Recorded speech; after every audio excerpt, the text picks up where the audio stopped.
Hi, this is Nikki Goldstein Strassman at the Tower of David, and I want to bring you on this virtual tour of the Tower of David because I think it's one of the most interesting places in Jerusalem, in that not only does it stand at the entrance to the Old City, not only is it the gateway to Jerusalem, but it also is a fortress, a medieval tower, a palace that has witnessed the history of almost every conqueror and ruler of Jerusalem.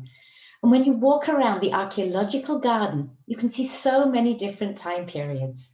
And therefore, I thought it would be really nice to bring you here and do a whistle-stop tour of the timeline of the history of Jerusalem.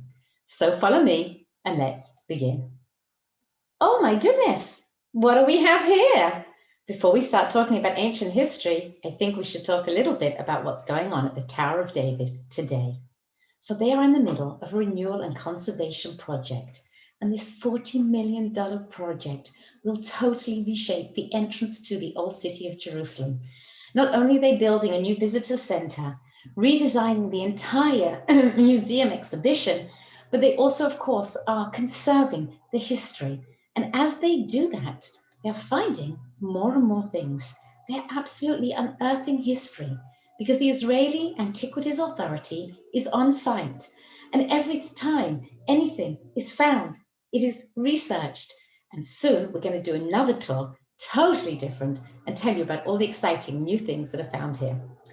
But I promised you ancient history, right? I said we were going to do the timeline of the history of Jerusalem. So where better than to begin than in the archaeological garden of the Tower of David, in an ancient quarry. And this quarry that is in the moat of the Tower of David is 3,000 years old.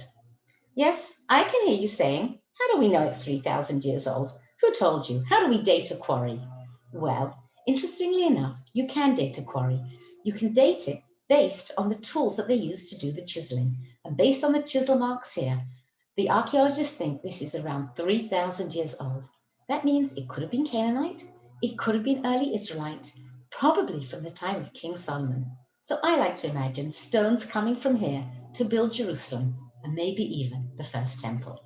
And if we're talking about that first temple period, well, we should look here at a wall that was found under the Kishla. The Kishla is an Ottoman barracks here in the Tower of David. And they found here a city wall that's 2,700 years old. It's from the time of a king called King Hezekiah. And he was the king who had to battle the Assyrians. And in order to do that, we read in the biblical text that he built a wall. He called up his army. He redirected water from one side of the city to the other, and he prayed to God. And lo and behold, we found here part of that city wall from the time of Hezekiah. And that same wall can also be seen in the Jewish quarter of the Old City today. We've also found a wall here that's 2,200 years old from the time of the Hasmonean kings. Yes, the Hasmonean kings from the story of Hanukkah. Those Hasmonean kings were battling the Seleucid army. And over here, you can see ballista stones from that battle. We can see evidence of the battle of the Greek Seleucids against the Hasmonean kings. And here you can see that what the Greek Seleucids did is they had catapults, and they took ballista stones and they catapulted them against the tower, pounding the tower, trying to get in. Luckily, they didn't get into the city.